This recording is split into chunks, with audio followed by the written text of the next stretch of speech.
this occasion. Yeah. Anyway, that's how I remember. I'm not quite sure that that's what transpired. But Probably something along those lines. Sounds right. Chemistry major. Sounds right. Later that year, I would meet another individual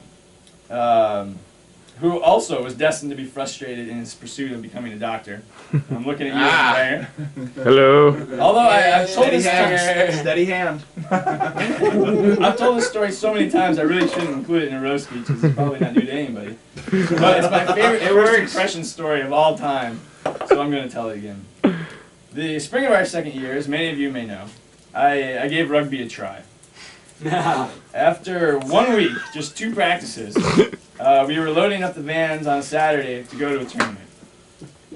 Coming from football, my cleats contained a toe cleat at the front, which by the toe, illegal right? Yeah, St. John's. Was illegal in rugby, as they were as I had removable cleats.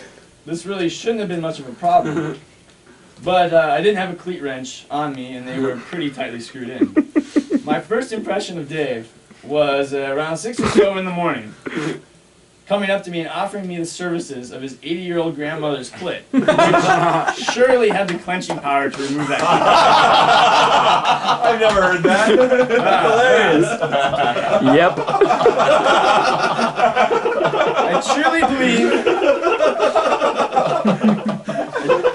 I truly believe that no more fitting introduction to the man we call Dave could have been possible.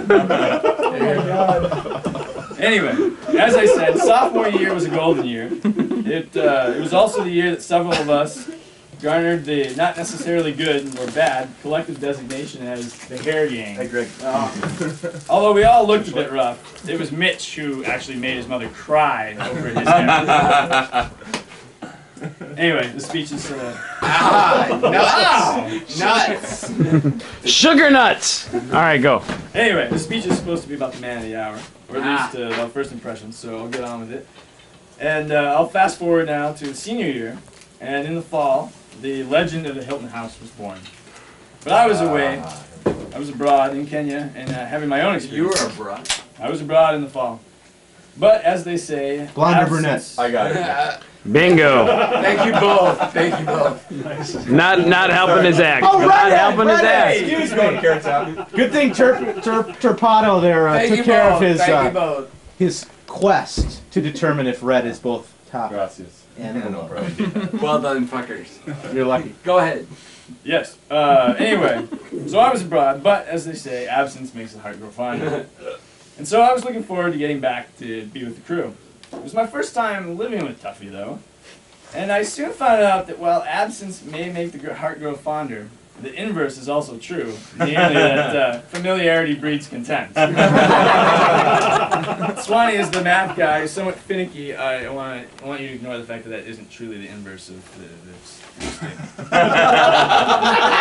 He's right on. Yeah. Over our heads! We're stupid. Okay. Too much. I just needed to cover my bases there.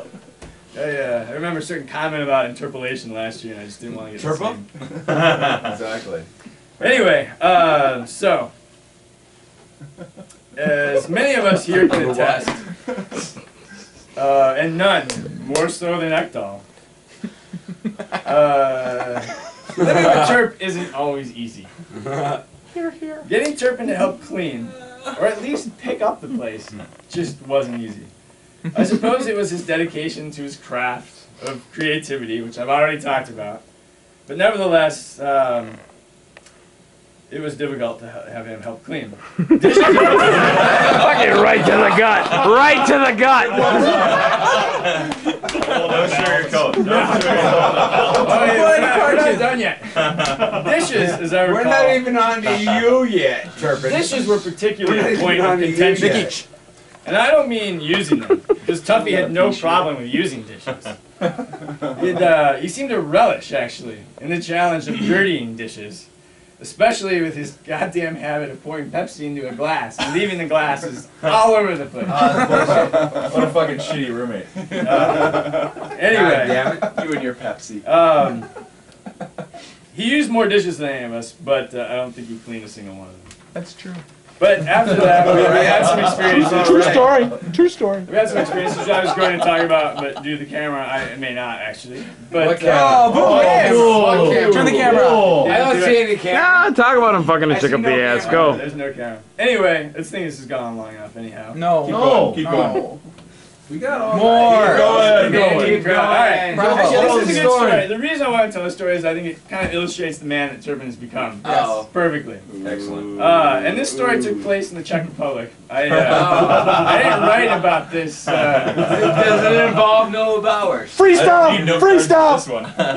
So maybe you all know this story. I know. No, It's I Noah don't know Bowers' it. story, Tell isn't it. it? So what story? Nothing. Alright, so as we all know, Turpin spent some time in Poland, and I went to go visit him, which some of you may not know. But anyway, over the course of Christmas, I spent Christmas with his family, and then we went New Year's. It was me and Mike's brother and Mike. We went to the Czech Republic. We had a good time. We partied pretty hard, and certain activities are legal. I think they're legal. I hope they're legal. Fucking a mule. Fucking a mule. They were that night. They were years ago. They were. We found ourselves at a ranch, and as Tuffy kindly drove me. A llama ranch? Are you fucking kidding me? No, this is true. No, I'm talking about you fucking. Well, yeah, Mark. So as I was upstairs partaking, Mike was downstairs, and dutifully. Wait, really? Dutifully, Mike. He was true to his not wife, but I think he knew that was coming. He was downstairs. He knew you were. And oh. Zing. So we drove back to the hotel. And as we walked up to our room, and we were about to enter the room, he gave me 2 lines, and I think these really well summarize the man that he has become. He explained to me his devotion to his wife, which I think is admirable. That he was going to have to tell her what I had just done because he couldn't keep secrets. I think I asked him whether or not he could just sort of lay low with it, and if asked, say something. But no, he was going to have to volunteer that information. True friend. True friend. True friend. True to his wife, and I think that's the most important part. So I admire you for that. But also, since I was the one that went upstairs, and he was the one that just stayed down below, looking at all these women. He That's also what you asked think. me to wait outside while he had some private time in the room. He's